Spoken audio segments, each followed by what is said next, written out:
একটা ইবাদতের মৌসুম শেষ হয়েছে ঠিকই, কিন্তু আমরা আরেকটা ইবাদতের মৌসুমে প্রবেশ করে গেছি। সেটা কোনটা? হজের মৌসুম, এটাতে আমরা প্রবেশ করে গেছি। আল্লাহ রাব্বুল আলামিন আমাদেরকে বাইতুল্লাহর হজ করা ছাড়া যেন মৃত্যু না হয় সেই তৌফিক দান করুন। আল্লাহ রাব্বুল আলামিন হজ সম্পর্কে যে নির্দেশ দিয়েছেন, নির্দেশের যে ভাষা এবং হজ ফরজ হওয়ার জন্য আল্লাহ রাব্বুল আলামিন যে আদেশ করেছেন, সে আদেশের যে বক্তব্যের ধরন, এটা যদি আমরা একটু খেয়াল করি তাহলে আমাদের কাছে পরিষ্কার হবে যে হজ এটা এক ডিফারেন্ট ইবাদত। অন্য ইবাদতের সাথে এর অনেক দিক থেকে বিশেষ বৈশিষ্ট্য দ্বারা এটাকে পার্থক্য করা যায়। আল্লাহ সুবহানাহু ওয়া তাআলা সালাতের সম্পর্কে, নামাজ সম্পর্কে বলেছেন, আকিমিস সালাহ, নামাজ কায়েম করো, যথাযথভাবে নামাজ পড়ো, সরাসরি নির্দেশ। কুতিবা আলাইকুমুস সিয়াম, তোমাদের উপরে সিয়াম ফরজ করে দেওয়া হয়েছে, এটা অর্ডার। অনেক ফরজ ইবাদত সম্পর্কে আল্লাহ তাআলা এরকম নির্দেশ করেছেন, তোমাদের উপরে এটা অবধারিত করা হলো, এটা নির্দেশ করা হলো, তোমাদেরকে আল্লাহ নির্দেশ করছেন, তোমাদেরকে ওসিয়ত করা হলো, ইত্যাদি শব্দ দিয়ে আল্লাহ তাআলা অন্যান্য ইবাদত বন্দেগীগুলো আরোপ করেছেন। হজের ব্যাপারে এসে আল্লাহ রাব্বুল আলামিন বলেছেন, ওয়ালিল্লাহি আলান নাসি হিজ্জুল বাইতি মান ইসতাতাআ ইলাইহি সাবিলা। এর অর্থ কি? এর অর্থ হলো ওয়ালিল্লাহি আলান নাস, মানুষের উপর আল্লাহর প্রতি কর্তব্য। ওয়ালিল্লাহি আলান নাস, আরবি গ্রামারের ছাত্ররা ভালো বুঝবেন, এই জাতীয় শব্দে কারোর পাওনা আর কারোর দেনা এটা বোঝানো হয়। কেউ এখানে হকদার আর কেউ দেনাদার, কেউ পাওনাদার আর কেউ দেনাদার, এগুলো বোঝানোর জন্য লি আলা ব্যবহার হয়। লাহু আলাইয়া দেরহাম, মানে আমার উপর তার 1 দেরহামের দেনা আছে, এটা তার পাওনা আছে আমার কাছে। ঠিক একইভাবে আল্লাহ বলছেন, ওয়ালিল্লাহি আলান নাস হিজ্জুল বাইত, মানুষের কাছে আল্লাহর পাওনা, মানুষের কাছে আল্লাহর পাওনা, মানুষ, আল্লাহর প্রতি মানুষের কর্তব্য। লিল্লাহি আলান নাস, মানুষের উপরে অবশ্য কর্তব্য এবং করণীয়, আল্লাহর অধিকার কি? হিজ্জুল বাইতি মান ইসতাতাআ ইলাইহি সাবিলা, যদি আর্থিক শারীরিক সঙ্গতি থাকে তাহলে বাইতুল্লাহ গিয়ে হজ করা, এটা হলো মানুষের প্রতি আল্লাহর পাওনা, এটা আল্লাহর প্রতি মানুষের কর্তব্য, করণীয়, তার মানে এটা আল্লাহর অধিকার। এটা লক্ষ্য করেন তো যে কুতিবা আলাইকুমুস সিয়াম অথবা আকিমিস সালাহ অথবা এই জাতীয় যে শব্দ বা বাক্যগুলো আল্লাহ কোরআনে ব্যবহার করেছেন, তোমাদের উপর এটা ফরজ করা হলো, এটা করো, এটা অর্ডার, এটা নির্দেশ, এগুলো সাফ এবং পরিষ্কার নির্দেশনা জারি। আর এই হজের বেলায় এসে আল্লাহ রাব্বুল আলামিন বলছেন যে মানুষের কাছে আল্লাহর পাওনা হয়ে যায়, যদি তার সামর্থ্য থাকে সে যেন হজ করে। এখানে একটা প্রেমময় ইবাদতের ইঙ্গিত পাওয়া যায় হজের মধ্যে, যে এখানে আল্লাহর সাথে বান্দার একটা বিশেষ মোহাব্বত, ভালোবাসা, একটা বিশেষ সম্পর্ক, আল্লাহর নিদর্শনগুলো পরিদর্শন করার মাধ্যমে আল্লাহর প্রতি ঈমান বৃদ্ধি করার এক সুবর্ণ সুযোগ তৈরি হয় হজের মধ্যে, সে বিষয়টি কিন্তু এখান থেকে বোঝা যায়। এই জন্য হজ ইসলামের প্রথম রুকন নয়। কত নম্বর রুকন? 5 নম্বর রুকন। ইসলামের কত নম্বর রুকন হজ? ইসলামের যে প্রধান 5টা কাজ, মূল স্তম্ভ 5টা বিষয়, এই 5টা বিষয়ের ভিতরে 5 নম্বর এবং সর্বশেষ হলো কি? হজ। হজ কেন সর্বশেষ? এর অনেক উত্তর আছে। এর একটা উত্তর এটাও যে অন্যগুলো সবার জন্য প্রযোজ্য, হজ সবার জন্য প্রযোজ্য নয়। তবে এই উত্তর, এর চাইতে আরও জুৎসই উত্তর হলো, আরও গ্রহণযোগ্য উত্তর হলো যে ইসলামের 4টা স্তম্ভ পরিপালন করার পর মূলত মানুষ হজের যে স্তম্ভ আছে, হজের যে রোকন আছে, এটা আদায় করার জন্য সার্বিকভাবে প্রস্তুত হয়, উপযুক্ত হয়, উপযোগী হয়। একটা মানুষ আল্লাহর প্রতি ঈমান আনে, প্রথম স্তম্ভ শাহাদাতি আল্লাহ ইলাহা ইল্লাল্লাহ ওয়া আন্না মুহাম্মাদান রাসূলুল্লাহ, আল্লাহ ছাড়া সত্যিকারের কোনো মাবুদ নেই, উপাস্য আর কেউ নেই তিনি ছাড়া, আর মুহাম্মদ সাল্লাল্লাহু আলাইহি ওয়াসাল্লাম আল্লাহর রাসূল, এই কথা সাক্ষ্য দেওয়া, মুখ দিয়ে এটার সাক্ষ্য দেওয়া, এক নম্বর স্তম্ভ। এটা যখন মানুষ রপ্ত করে ফেললো, এটা মানুষের মধ্যে বদ্ধমূল হয়ে গেল এবং ইমানদারের লিস্টে তালিকায় তার নাম ঢুকে গেল, এন্ট্রি হয়ে গেল, এরপর দ্বিতীয় কাজ হবে তার ৫ ওয়াক্ত সালাত আদায় করা, দ্বিতীয় রোকন ৫ ওয়াক্ত নামাজ। ৫ ওয়াক্ত নামাজ যদি কেউ না পড়ে তাহলে ইসলামের রোকনই নেই, খুঁটিই নেই, সে কীভাবে মুসলমান দাবি করতে পারে? ইসলামের খুঁটি, আপনি ইসলামের অনেক কাজ না করলেও মুসলমান থাকতে পারেন, কিন্তু নামাজ না পড়লে নিজেকে মুসলমান দাবি করার নৈতিক কোনো সুযোগই নেই। যদি আমরা অনেকে মনে করি নামাজ কালাম জিন্দিগিতে না পড়লেও কি হয়েছে, নাম তো মুসলমানের ঘরে জন্মগ্রহণ করছে, সবাই মুসলমান জানে, অতএব আমি মুসলমান। তো যাই হোক, ইসলামের দ্বিতীয় স্তম্ভ হলো কি? ৫ ওয়াক্ত নামাজ। বুনিয়াল ইসলামু আলা খামস, শাহাদাতি আল্লা ইলাহা ইল্লাল্লাহ ওয়া আন্না মুহাম্মাদুর রাসূলুল্লাহ ওয়া ইকামিস সালাহ, নামাজ কায়েম করা, ৫ ওয়াক্ত নামাজ পড়া, এটা হলো ইসলামের দ্বিতীয় রোকন, দ্বিতীয় খুঁটি, দ্বিতীয় স্তম্ভ, পিলার। আর ৩ নম্বর কোনটা? ৩ নম্বর খুঁটি কোনটা? না রোজা? অনেকে রোজা বলছিলেন। সাধারণত আমাদের দেশে আমরা বলতে এভাবে বলি নামাজ রোজা, আমরা বলতে বলি কি নামাজ রোজা, তার মানে নামাজের পরে রোজার অপশন।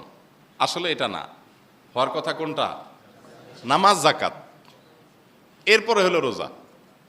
কোরআনে আল্লাহ তাআলা কোথাও নামাজ রোজা বলেন নাই, আল্লাহ বলেছেন নামাজ যাকাত, সালাত যাকাত। আল্লাযীনা ইউকিমুনাস সালাহ ওয়া ইউতুনাজ যাকাত, আল্লাহ তাআলা যেখানেই বলেছেন নামাজের কথা, সেখানে পাশাপাশি কিসের কথা বলেছেন? তাহলে সালাত কায়েম করে এবং যাকাত আদায় করে, পাশাপাশি আল্লাহ তাআলা উল্লেখ করেছেন। বোঝা গেল শুধু আল্লাহ উল্লেখ করেছেন তা নয়, হাদিসেও নবী করিম সাল্লাল্লাহু আলাইহি ওয়াসাল্লাম ইসলামের ৫টা স্তম্ভ বলতে গিয়ে বলেছেন কি? ইকামিস সালাহ ওয়া ইতাইজ যাকাত, সালাত কায়েম করে এবং যাকাত আদায় করে। তাহলে নামাজের পরের খুঁটিটা কি, রোজা না যাকাত? যাকাত। যাকাতরে আমরা ঠেলে ৪ নম্বর নিয়ে ফেলাইছি বা ৩ নম্বর নিয়ে ফেলাইছি। ও, আমরা ৫ নম্বর নিয়ে ফেলছি। আমরা বলতে বলি নামাজ, রোজা, হজ, যাকাত। চিন্তা করেন, কোরআন যেটাকে দ্বিতীয় নম্বর স্থান দিয়েছে, হাদিস যেটাকে দ্বিতীয় স্থান দিয়েছে, আমরা সেটাকে কত নম্বর মার্ক দিয়েছি? ৫ নম্বর সিরিয়ালে ঠেলে রেখে দিস যে যাকাত লাস্টে থাকো, তুমি তোমার আগে দিয়ে হজ থাকো, কারণ হজ করলে নগদ ফিডব্যাক পাওয়া যায়, লাভ আছে, হাজি শব্দ পাওয়া যায়, এটা একটু আগে রাখলাম। আর হজ কোনো ফিডব্যাক নাই, ডাইরেক্ট দিয়ে দিতে হয় এবং কোনো ফিডব্যাক কিছুই আসে না, যাকাত, অতএব যাকাতরে রাখা একেবারে শেষে। তো আমরা সেভাবে করছি, আমরা বলতে বলি নামাজ, রোজা, হজ, যাকাত। আসলে হবে কি? নামাজ, যাকাত, রোজা, হজ, নামাজ, যাকাত, রোজা, হজ। গুরুত্বের সিরিয়ালটা এইভাবে হবে, আমরা এটাকে উল্টে ফেলছি, আমাদের সুবিধা অনুযায়ী হয়তো সেট করছি, অথবা কেউ কোনোভাবে এটাকে শুরু করছে, ওইটাই প্রচলিত আমাদের সমাজে আছে। যাই হোক, তো যেটা বলছিলাম যে হজ ইসলামের এরকম একটা গুরুত্বপূর্ণ ইবাদত যে তার আগে আল্লাহ তাআলা 4টা রোকন রেখেছেন, এটাকে 5-এ রেখেছেন কেন সেটা বলছিলাম।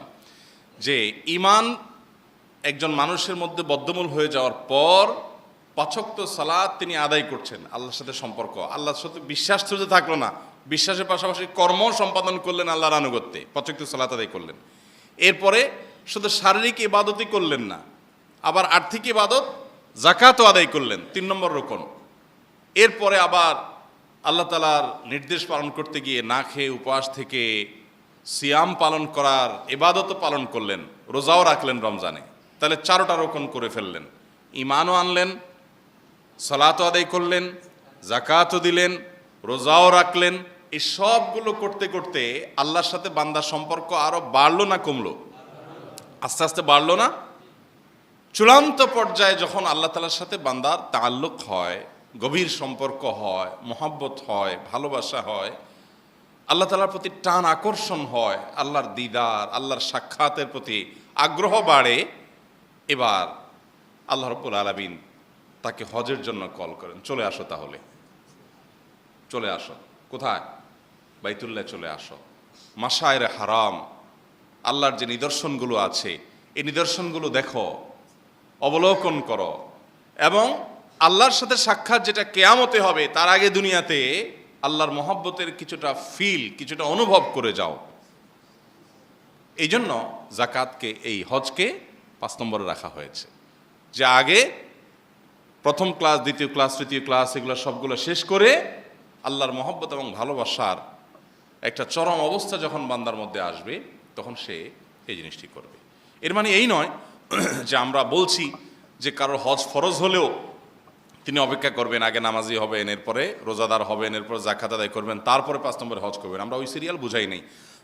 শরীয়ত প্রত্যেকটা ইবাদতের জন্য নির্দিষ্ট শর্ত দিয়েছে, এই শর্ত হয়ে গেলে ইবাদতটি আবশ্যক হয়ে যাবে। যেমন ঈমান তো সর্বাবস্থা সবার জন্য আবশ্যক, 5 ওয়াক্ত সালাত সর্বাবস্থা সবার জন্য আবশ্যক, এবং জাকাতটা যদি সঙ্গতি থাকে, জাকাত আরোপ হওয়ার মতো সম্পদ থাকে, তাহলে সেক্ষেত্রে জাকাত আসবে, আর না হলে নাই। রোজা সবার জন্য প্রযোজ্য হবে, আর হজ ফরজ হওয়ার মতো সঙ্গতি থাকলে তখন ফরজ হয়ে যাবে। তাহলে মোদ্দা কথা হলো, হজের মতো একটা ইবাদত, যে ইবাদতের মধ্যে আল্লাহর কুদরত এবং আল্লাহর অনেক নিদর্শনের সাক্ষী হওয়া যায় এবং অনুভব করা যায়। আল্লাহ সুবহানাহু ওয়া তাআলা যাদেরকে হজ করার তৌফিক দিয়েছেন, যারা বাইতুল্লাহ অন্তত উমরা করার তৌফিক পেয়েছেন, যাওয়ার তৌফিক পেয়েছেন, তারা বলতে পারেন যে এই টান, এই আকর্ষণ কত বেশি।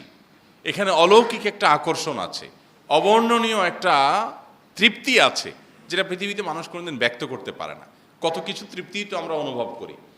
আমরা এর আগে বারবার বলেছি, আপনি যদি আল্লাহর একেবারে বিশেষ কিছু কুদরতের প্রত্যক্ষ সাক্ষী হতে চান, দেখতে চান, তাহলে তার একটি হলো এটি।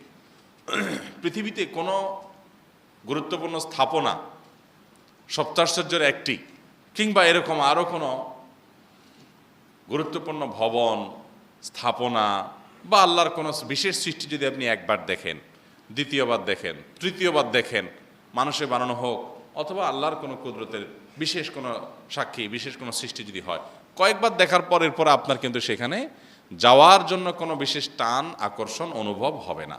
এটাই হলো বাস্তবতা।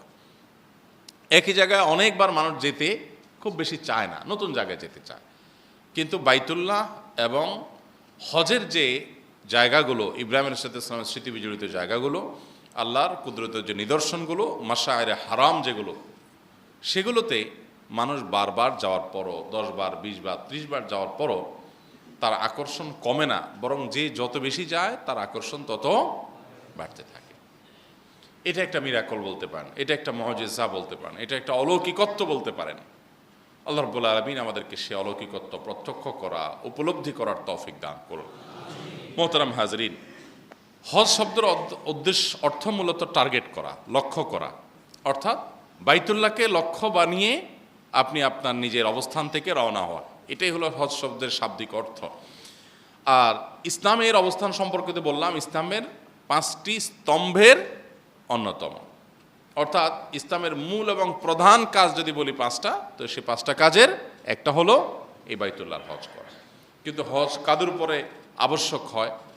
হজ ফরজ হয় সে সমস্ত ব্যক্তির উপরে যাদের হজ করার মতো সামর্থ্য আল্লাহ তাআলা দিয়েছেন। হজ করার মতো সামর্থ্য নাই, তাদের উপরে হজ ফরজ না। হজ করার সামর্থ্য কাদের আছে? হজের মৌসুমে নিজ অবস্থান থেকে বাইতুল্লাহ গিয়ে হজ সম্পাদন করে আবার নিজের অবস্থানে, নিজের দেশে, নিজের বাড়িতে ফিরে আসার মতো আর্থিক সঙ্গতি, পাথেয় এতটুকু ব্যবস্থাপনা যদি থাকে, তারপরে হজ ফরজ, এবং এই সময়টাতে পরিবারের ভরণ পোষণ দিয়ে যাওয়ার মতো ব্যবস্থা যদি থাকে। তো এর মানে হলো, হজ আমরা বাংলাদেশে যারা অবস্থান করছি, বাংলাদেশ থেকে মক্কায় গিয়ে হজ করে আসতে যত টাকা লাগে, এবং এই সময়টাতে পরিবারের ভরণ পোষণে তো আর সামান্য কিছু টাকা লাগে, এই ব্যবস্থাপনা যার আছে তার উপরে হজ ফরজ, তারপরে হজ ফরজ। এখন একটা জটিল বিষয় হলো, আজ থেকে ধরেন 15 বছর আগে, 20 বছর আগে হজ এখনকার মতো এত ব্যয়সাধ্য বিষয় ছিল না। তখন হজের খরচ অনেক কম ছিল।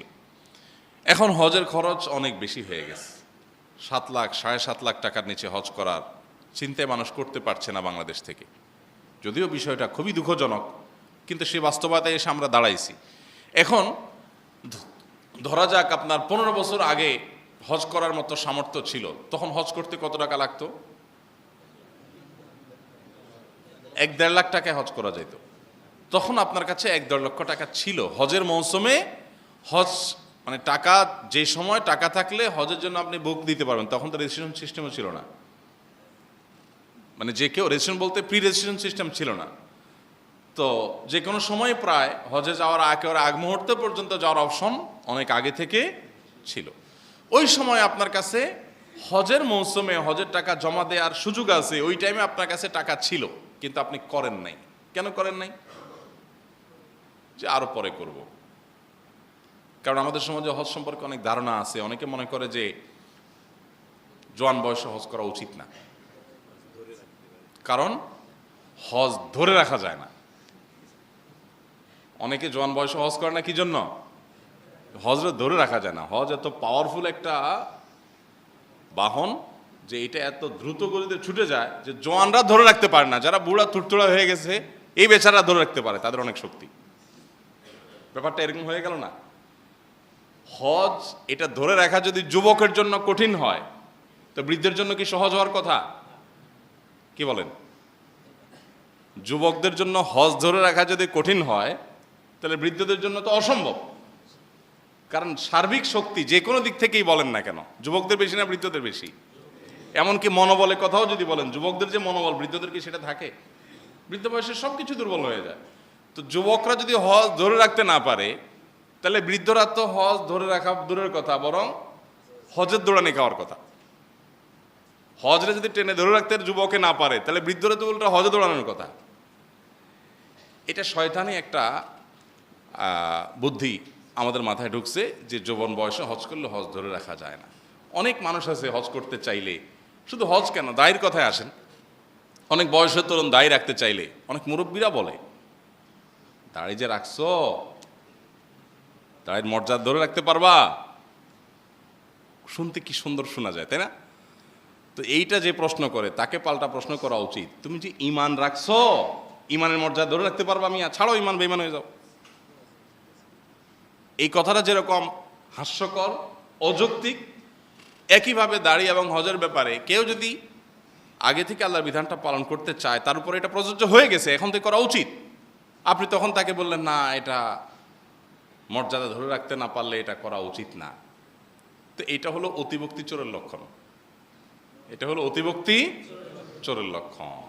নিজে তো করবেই না, আরেকজন করলে নিজের উপরে প্রেশার আসবে। এখন ফতোয়া বাইর করছে কি, যে এত অল্প বয়সে হজ করে ফেললে হজ ধরে রাখা যায় না। আমরা অনেকে মনে করি জওয়ান বয়সে হজ করে ফেললে আমার এখনো সারা জীবন বাকি, কত আকাম কুকাম রয়েছে এখনো, 2 নম্বর পথে কামাই করে বড়লোক হয়ে বুড়া বয়সে এসে হাজি সাহেব সেজে যাব। এটাতে আমাদের কালচার, এইতে আমাদের প্র্যাকটিস আমাদের সমাজের। তো আমি সেটাই তো করব। এখনই যদি হজ করে ফেলি তাহলে তো আর আকাম করতে পারবো না। আমি বলতে চাই, কে আপনাকে ফতোয়া দিছে? কোন আলেম আপনাকে ফতোয়া দিছে যে হজ করলে আর আকাম করা যায় না? কে বলছে? কোথায় পাইছেন যে হজ করলে আকাম করা যায় না? আমি কোথাও পাইনি যে হজ করলে আর কোনো আকাম করা যায় না। কে বলছে? তার মানে হজ করলেও আকাম করা যায় না, হজ না করলেও আকাম করা যায় না। এর মানে এই না যে তাহলে হজ করলেও আকাম করা যায়। ব্যাপারটা সেটা না। ব্যাপারটা হলো কি, যে অপকর্ম, গুনাহের কাজ, পাপের কাজ, সেটা হজ করলেও করা যায় না, হজ না করলেও।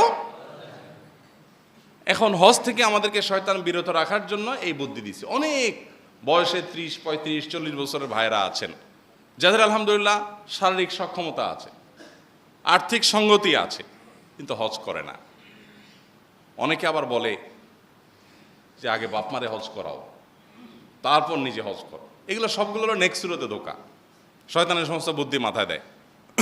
এবং অনেক বাপমাও আছে, জওয়ান বয়সের ছেলে হজ করলে মাইন্ড করে, বলে যে ছেলে কত বড় বেয়াদব দেখছো, বাপের আগে হজ করে। হজ পেটের ক্ষুধা, আপনার লাগছে অনেক ক্ষুধা, আপনার বাবার পেটে কোনো ক্ষুধা নেই। এখন ক্ষুধা না লাগলে কি হয়েছে, বুড়ারে ধরে আপনি জোর করে আগে খাওয়াবেন, কারণ বাপের আগে খাওয়ানো বেয়াদবি হয়ে যাবে না? তো এইটা যেরকম হাস্যকর, বাপের আগে হজ করলে বেয়াদবি হবে বলাটাও সেরকম হাস্যকর। বাবার হজ করার মতো আর্থিক সঙ্গতি নাই, তাহলে ওনার উপরে হজ ফরজ না। আমাকে আল্লাহ তাআলা সঙ্গতি দিয়েছেন, আমার উপরে ফরজ, তাহলে আমাকে করতে হবে। বাবাকে করে আমাকে করতে হবে, এটা ভুল। হ্যাঁ, যদি আল্লাহ তাআলা আর্থিক সঙ্গতি দেয় যে আমি যাওয়ার সময় বাবাকেও সাথে নিয়ে যাবো, আলহামদুলিল্লাহ, সেটা হলো সবচেয়ে ভালো। সেই তৌফিক থাকলে সেটা সবচেয়ে ভালো এবং সেটা করা উচিত যদি সুযোগ থাকে। কিন্তু না, আব্বা আপনি হজ করেন আগে, আম্মা আপনি হজ করেন আগে, আরে আপনাদের আগে হজ করেন। দেখতে কি সুন্দর শোনা যায়, দেখা যায়, তাই না? শুনতে কি সুন্দর শোনা যায় যে আপনাদেরকে আগে হজ করাবো। আমি হজটা তো অর্থের সাথে, শারীরিক সক্ষমতার সাথে সম্পর্ক। অতএব এখানে রেসপেক্টের ব্যাপার নাই। অনেক কাজে আমরা এরকম রেসপেক্ট করি। নামাজের যখন কাতার হয়, খেয়াল করেন, অনেক সময় সামনের কাতার ফাঁকা আছে, তারপরে মুরব্বিরে ঠেলে। যুবকরা অনেক দেখবেন যে চাচা আপনি যান। রাসূল আকরাম সাল্লাল্লাহু আলাইহি ওয়াসাল্লাম বলেছেন, সামনের কাতারে নামাজ পড়ার কি মর্যাদা, এটার কারণে সওয়াবের পরিমাণ কি পরিমাণ হয়, বেশি হয়। এটা যদি মানুষ জানতো তাহলে সামনের কাতারের সিটগুলো লটারি করে বরাদ্দ করা লাগতো, কারণ এটা মারামারি হওয়ার মতো অবস্থা হয়ে যেত। মানুষ যদি বুঝতো যে এটার কি মর্ম, সামনের কাতারে দাঁড়ানোর কি মর্যাদা, এটা যদি জানতো, তাহলে এইভাবে মসজিদ কর্তৃপক্ষ বিষয়টাকে নিয়ন্ত্রণ করতে হতো যে লটারি করে দেওয়া হবে, কারণ সবাই হুমড়ি খেয়ে মারামারি করে যেত। আর আমাদের অবস্থা কি?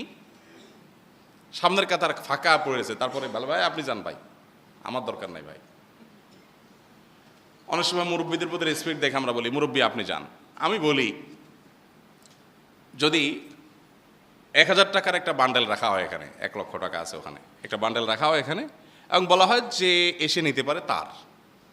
এখন আপনার পাশে একজন মুরব্বী আছে, মুরব্বী দূরের কথা আপনার বাপ আছে, আপনি কি করবেন? যে আব্বা আপনি যান, এটা বলবেন? ধুম করে গিয়ে খপ করে ধরে এনে এরপরে বাপের দরকারে 10-20টা দিয়ে দিলাম, আগে নিজে নিয়ে নিব বান্ডেলটা, ঠিক কিনা বলেন? তো দুনিয়াটা তো আমরা খুব ভালো বুঝি, মাশাআল্লাহ। দিনের বেলা আসলে আমরা একেবারে বাবু বাবু খেলি, বাবু বাবু সেজে যাই, তাই না? যে চাচা আপনি যান, থাক। আরে বাবা, জান্নাতে যাওয়ার দৌড়ে আপনি চাচারে আগায় দিচ্ছেন, বান্ডেলের দৌড়ে তো আগায় দেন না। তাহলে বোঝা গেল এগুলো সবগুলো শয়তান আমাদেরকে নেক কাজ থেকে দূরে রাখার জন্য এই সমস্ত আইডিয়াগুলো মাথায় দেয়। হজ ফরজ হয়ে গেছে, আমি হজ করব, কোনো কজ চলবে না।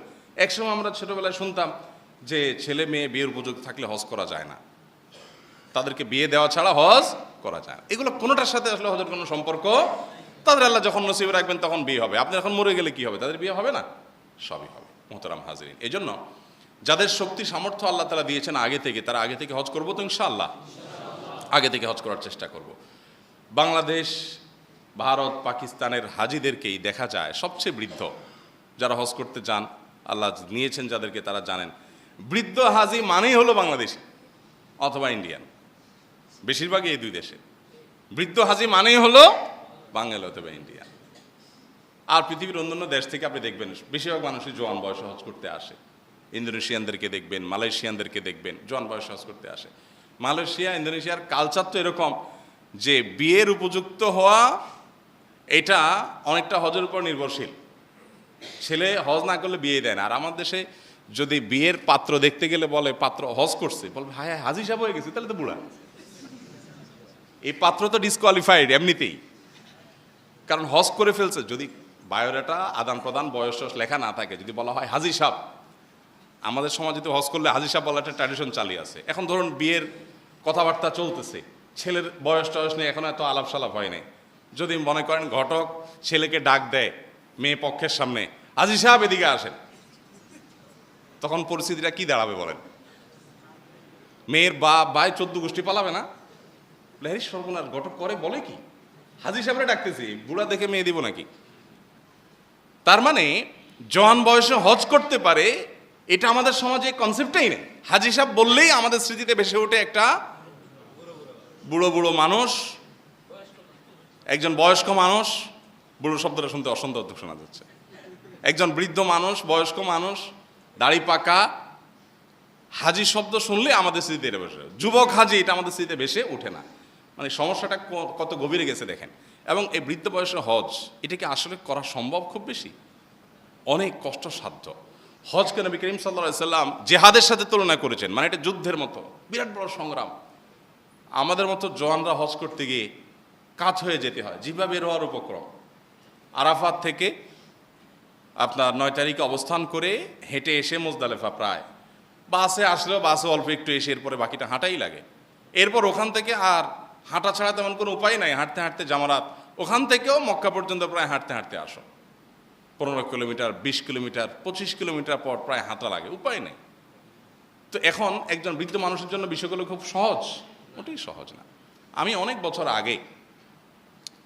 বছর আগের কথা, সৌদি আরবে যখন ছিলাম আমি, হজের সময় মনে আছে, মুজদালেফা থেকে রাত্রি যাপন করে একদম আর্লি মর্নিং বের হয়েছি জামারাতে পাথর মারতে, পায়ে হেঁটে যাচ্ছে। তো একটা একদম পাহাড়ের কোল ঘেঁষে রাস্তার পাশে দেখলাম একজন বৃদ্ধ মানুষ শুয়ে আছে, এহরামের কাপড় টাপড় পেঁচানো। এত আর্লি মর্নিং একজন বৃদ্ধ মানুষ, আমি যুবক, সবার আগে আমরা আসার চেষ্টা করছি, এই বৃদ্ধ মানুষ তো মুরব্বী তো আমার আগে আসার কথা না, কিন্তু আইসা দেখি ঘুম রীতিমতো। কেমনে কি? মুজদালিফা রাত্রি যাপন করা তো জরুরি, আবশ্যক, সেটা না করলে তো তার হজ নিয়ে টানাটানি দেখা দিবে, হজই হবে না। তাহলে এই লোকটা এখানে শুয়ে আছে এইভাবে আরামসে, ঘুমের হাবভাব দেখা মনে হচ্ছে যে লম্বা ঘুম, সারা রাত এখানেই ছিল, তাহলে মুজদালিফা রাতে যেমন কখন করলো। আবার দেখি বাংলাদেশে পতাকা টতাকা আছে, তো বুঝলাম যে আমার দেশি, আর বৃদ্ধ হলে তো বাংলাদেশি অটোমেটিক, ওটা তো আছেই। পাশাপাশি আবার পতাকা আমার দেশের আছে। তো ডেকে বললাম, বাবাজি আপনি এখানে কত সময় ধরে আছেন? হাবভাবে তো মনে হয় লম্বা ঘুম দিয়েছেন, আপনি মুজদালিফা যান নাই, আরাফাত যান নাই কালকে? না বাবা, আমি তো এখানে আছি। তাই আমি বললাম, এখানে আছেন মানে? হয়তো আরাফাত গেছে, বুঝে নাই, অথবা যায় নাই। তাই বললাম, আরাফাত না গেলে তো হজই হবে না বাবা, আরাফাত অবস্থানটাই তো হজ, আপনি এখানে শুয়ে থাকলে কি হজ হবে? আরাফাত তো চলে গেছে, শেষ, টাইম তো শেষ, আপনার হজই হবে না। আমাকে তখন বৃদ্ধ ধমক দিয়ে বললেন, মিয়া এত টাকা খরচ করে আসছে, হজ হবে না, তুমি বললেই হইলো। উনি আমাকে উল্টে আরো ধমক জাহি টাড়ি দিয়ে দিলেন, দিয়ে বললেন, তুমি বললেই হইলো এত টাকা খরচ করেছে, হজ হবে না। উনি নিজের মতো বকাবকি শুরু করলেন। আমি চিন্তা করলাম আর এখানে সময় নষ্ট করে লাভ নাই, চলে গেলাম সামনের দিকে। এই হলো আমাদের বৃদ্ধ যারা হজ করতে চান তাদের অবস্থা। নিজের হজ তো 12টা বাজে, বাকিদের হজের 12টা বাজান অনেকে। ওই যে বেচারার সাথে হজে যায় তার তো অবস্থা খারাপ, কারণ উনি দিনের ভিতরে 3 বার হারান। বাবা সব চারদিকে একরকম, কোথায় আছি এখন যাই না, হোটেল কোথায় খুঁজে পাচ্ছি না, তো এরকম পেরেশানি হয়। এই জন্য বৃদ্ধ বয়স নয়, হজের জন্য উপযুক্ত বয়স হলো যৌবন বয়স, মধ্য বয়স, শরীরের শক্তি সামর্থ্য থাকতে। আল্লাহ তাআলা আমাদেরকে হজ করার তৌফিক দান করে সময় অনুযায়ী। বাইরে আমার, তো আমরা বলছিলাম কার উপর হজ ফরজ, সেখান থেকে এখানে আসছে যে যাদের হজ করার মতো আর্থিক সঙ্গতি আছে, শারীরিক সামর্থ্য আছে, তাদের উপর হজ ফরজ। এখন বলছিলাম যে আজ থেকে 15 বছর আগে, 10 বছর আগে, 20 বছর আগে যখন হজ অনেক অল্প টাকায় করা যেত, আপনি তখন হজ করতে পারতেন, কিন্তু হজ করেন নাই। কেন করেন নাই? যে আস্তে ধীরে পরে করবো, রিল্যাক্স মোডে। এই আস্তে ধীরে পরে করবো করতে করতে, অপেক্ষা করতে করতে এখন 7.5 লাখ টাকা এসে ঠেকছে। এখন 7.5 লাখ টাকা তো আপনার কাছে নাই। এবার কি হবে? এই ব্যক্তির উপরে হজ ফরজ না ফরজ না? ফরজ কিভাবে? এখন তার তো টাকাই নেই, ফরজ হয়ে গেছে, এখন তাকে হজ করতেই হবে। কিভাবে করবে সে জানে না, করলে সে গুনাহগার হবে। কত জটিল ব্যাপার। এই জন্য ভাইরা আমার, যারা 2, 4, 5 বছর আগেও, করোনার ঠিক আগে আগেও হজ করার সামর্থ্য ছিল, সুযোগ ছিল, 3 লাখ, 3.5 লাখ বা আরো কম বেশিতে হজ করা যেত, তারা অনেকে করছি করে করলেন না। এখন সে 7.5 লাখ, 8 লাখে থেকছে। সামনে আরো কি হবে, আদৌ টাকা হইলেই করা যাবে কিনা, সেটা একটা জটিল বিষয়। এখন তো প্রি রেজিস্ট্রেশনের বিষয়, 1 বছর করলে 2 বছর পর সিরিয়াল আসে, 1 বছর পর সিরিয়াল আসে, কত জটিল। এই জন্য নবী করিম সাল্লাল্লাহু আলাইহি ওয়াসাল্লাম বলেছেন, যাদের উপর হজ ফরজ হয়েছে তারা দ্রুততার সাথে, বিলম্ব না করে সাথে সাথে হজটাকে আগে করা উচিত। আমরা করি কি, যে টাকা পয়সা হলে জমি কিনবো, বাড়ি করব, গাড়ি করব, অ্যাসেট করব, ব্যবসা বাণিজ্য দাঁড় করাবো, সব ঠিকঠাক হয়ে যাবে, সব সেটিং ফিটিং হবে, এরপরে অতিরিক্ত যেটা থাকবে উদ্বৃত্ত, ওইটা দিয়ে গোছায় সেটা হজ করে আসবে। তো এটা হজের প্রতি অবিচার ভাইয়েরা, এটা হজের প্রতি অবিচার। আল্লাহ তাআলা আমাদেরকে যাদের সামর্থ্য দিয়েছেন, সামর্থ্য হওয়ার সঙ্গে সঙ্গে আগে হজটা করার তৌফিক দান করুন। আমি চেষ্টা করেছি শুরু থেকেই এই আমলটা বিভিন্ন জায়গায় বিভিন্নভাবে আমাদের ভাইদেরকে বোঝানোর জন্য, যে দেরি করা হজের ক্ষেত্রে এটা জীবনের সবচেয়ে বড় ভুলগুলোর একটা। দেরি করবেন না।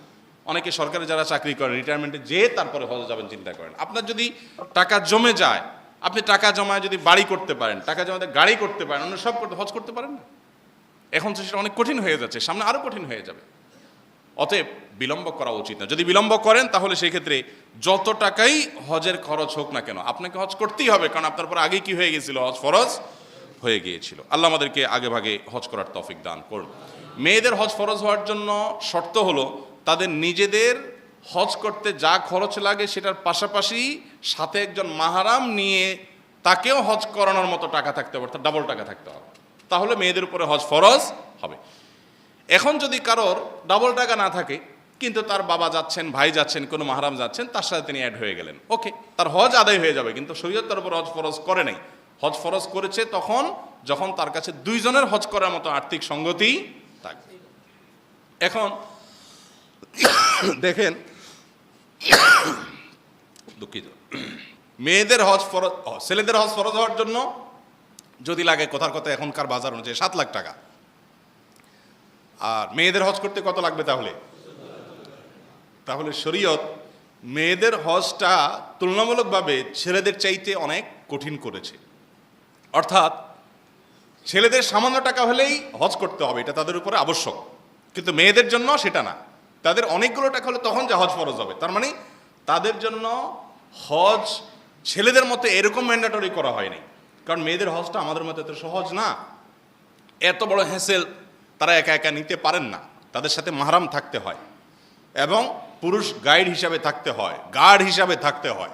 আমরা এর আগে বিভিন্ন সময় বলার চেষ্টা করছি, মেয়েদের সাথে যে পুরুষদেরকে সফরের দূরত্বে যাওয়ার সময় থাকাটা শরীয়ত আবশ্যক করেছে, এটা হলো মেয়েদের সম্মানার্থে, তাদের নিরাপত্তার জন্য, তাদের গার্ড হিসাবে, সেবক এবং সহযোগী হিসাবে। সফরের দূরত্বে কোনো নারী যখন যাবে তখন তার সাথে একজন পুরুষ মাহরাম থাকতেই হবে, এটা ম্যান্ডেটরি। লা তুসাফিরুল মারআতু ইল্লা মা আযি মাহরামিন, নবী সাল্লাল্লাহু আলাইহি ওয়াসাল্লাম বলেছেন কোনো মহিলা সফর করতে পারবে না মাহরাম পুরুষ ছাড়া। কেন? মাহরাম পুরুষ ছাড়া মহিলা সফর করতে পারবে না। তার দূরত্বে, সফরের দূরত্বে যেতে হলে, ধারে কাছে গেলে ভিন্ন কথা, সফরের দূরত্বে যেতে হলে অবশ্যই তার সাথে মাহরাম পুরুষ থাকতে হবে। কেন? এটা কি মহিলাদের উপরে অযাচিত কোনো শর্ত আরোপ করার জন্য? এটা তাদের সম্মানার্থে, যে একজন নারী তিনি সফরের দূরত্বে গেলে যে কোনো পরিস্থিতিতে তার মানে কোনো বিশেষ প্রয়োজন থাকতে পারে, যেখানে তাকে ধরা লাগতে পারে, একটা অ্যাক্সিডেন্ট হতে পারে, দুর্ঘটনা হতে পারে, অপ্রীতিকর কিছু হতে পারে, তখন তার নিজস্ব একজন পুরুষ সাথে থাকবে, এটা তার সহায়ক, তার গার্ডের মতো করে, অতএব এটা তার জন্য অসম্মানের না। হজের ক্ষেত্রে একই কথা প্রযোজ্য।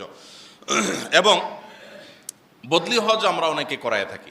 বদলি হজ কে করতে পারে? যে নিজের হজ আগে করে ফেলেছে সে বদলি হজ করতে পারে। আমি আমার নিজের জীবনে হজ করা যে ফরজ, হজ করার মানে শারীরিক সামর্থ্য আছে, এখন আমি হজ করতে পারি নাই, তাহলে আমি আপনার বদলি হজ করার ক্ষমতা আমার নাই। আমার নিজের হজটা আমি করে ফেলেছি, আলহামদুলিল্লাহ, এবার আমি চাইলে আপনার পক্ষ থেকে বদলি হজ করতে পারবো। অনেকে এটা না বোঝার কারণে দেখা যায় বাবার পক্ষ থেকে বদলি হজ ছেলে করতে গেছে, ছেলে নিজের হজ করে নাই, তাহলে এই বদলি হজ আদায় হবে না। আবার আপনার পক্ষ থেকে বদলি হজ আপনি করাইতে পারবেন, সেটা কখন? যদি ধরুন আপনি হজ করার মতো শারীরিক সক্ষমতা আপনার নাই, আর্থিক সঙ্গতি আছে, টাকা আছে কিন্তু শরীরে ক্ষমতা নাই, যাওয়ার সুযোগ নাই, এত বয়স হয়ে গেছে, তাহলে সেক্ষেত্রে আপনি কি করতে পারবেন? বদলি হজ করাইতে পারবেন। বরং বদলি হজ করাটা আপনার উপর আবশ্যক।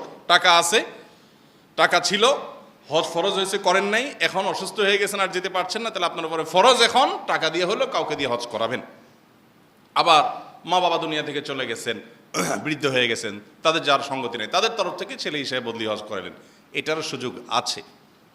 এর পাশাপাশি যাদের দেনা আছে, দেনা যদি পরিমাণ এত বেশি হয় যে তার আসলে যা আছে না টাকা পয়সা দেনা তার চাইতে বেশি, এরকম যদি হয় তাহলে সেক্ষেত্রে তার উপরে হজ ফরজ হবে না। এর পাশাপাশি মৃত ব্যক্তির তরফ থেকে হজ করানো যায়। হজ এমন একটা ইবাদত যে হজ আমরা এটা জীবিতের পক্ষ থেকে যেরকম হয়, মৃত ব্যক্তির তরফ থেকেও হতে পারে, এটা করা যেতে পারে। আর হজ মাবরুর কিভাবে হতে পারে এটা নিয়ে আমরা ইনশাআল্লাহ আরেক জুমা আলোচনা করবো, যেহেতু আজকে আর সময় নেই। কারণ আমরা এবছর যারা যাচ্ছি তো আলহামদুলিল্লাহ, যারা পরবর্তী বছরগুলোতে যাব তাদেরও এগুলো আগে থেকে জানা থাকা দরকার। আমরা বিশেষ করে বাংলাদেশ থেকে যারা হজ করতে যান, তাদের ইন্ডিয়ান হাজি যারা আছে তাদেরও এরকম মিসকিনি আর এরকম মানে দুর্দশাগ্রস্ত হাজি দুনিয়ার অন্য কোনো দেশে হাজিদেরকে দেখা যায় না। এর অন্যতম কারণ হলো হজটা ভালো করে না বুঝে আমরা চট করে টাকা হলে আমরা চলে যাই। তো আমরা ইনশাআল্লাহ পরবর্তীতে হয় আগামী জুমা না কোনো একটা জুমা ইনশাআল্লাহ কিভাবে হজ মাবরুর হতে পারে। আমরা জানি নবী সাল্লাল্লাহু আলাইহি ওয়াসাল্লাম বলেছেন, আল হজ্জুল মাবরুর লাইসা লাহুল জাযাউ ইল্লাল জান্নাহ, হজ্জে মাবরুরের বিনিময় জান্নাত ছাড়া আর কিছু হতে পারে না। কিভাবে হজ্জে মাবরুর অর্থাৎ এটা ভালো হজ কিভাবে হতে পারে, তার ক্রাইটেরিয়া কি, রূপরেখা কি, আমরা ইনশাআল্লাহ বিস্তারিত বলবো। সেই সাথে আপনাদেরকে জানিয়ে রাখি, কাল শনিবারের পরের শনিবার অর্থাৎ 13 তারিখ আমরা আসন্না ফাউন্ডেশনের তরফ থেকে এই বছর যারা হজে যাচ্ছেন তাদের জন্য বিয়া মিলনায়তনে ইনশাআল্লাহ দিনব্যাপী হজ প্রশিক্ষণ কর্মশালার আয়োজন করেছি। এটা অংশগ্রহণ করার জন্য কোনো ফি দিতে হবে না, কিচ্ছু না, পুরোটাই ফাউন্ডেশন বহন করবে। আমরা শুধুমাত্র হাজী সাহেবদের খেদমত করব। কোন এজেন্সি থেকে যাচ্ছেন, কাদের সাথে যাচ্ছেন সেটা আমাদের দেখার বিষয় না। আমরা শুধুমাত্র হাজী সাহেবদেরকে A to Z হজের পুরো বিষয়গুলোকে আমরা বোঝাই দিতে চাই একটা গুরুত্বপূর্ণ একটা প্রেজেন্টেশনের মাধ্যমে, অনেক ব্যয়বহুল একটা প্রেজেন্টেশন, যেটা দেখার পর আশা করি হাজী সাহেবদের কাছে হজের আদ্যপান্ত বিষয়গুলো সহজ হয়ে যাবে। এটা নিয়ে ইনশাআল্লাহ ঘোষণা 1-2 দিনের ভিতরে যাবে আমাদের পেজে। যারা নিবন্ধন করবেন শুধু তারাই সেখানে অংশগ্রহণ করতে পারবেন। নিবন্ধন করতে কোনো পয়সা করে লাগবে না, কিছু তথ্য দিয়ে শুধুমাত্র সাবমিট করতে হবে। আল্লাহ তাআলা আমাদেরকে মৃত্যুর আগে বারবার হজ্জে মাবরুর করার তৌফিক দান করুন। জাযাকুমুল্লাহু খাইরান।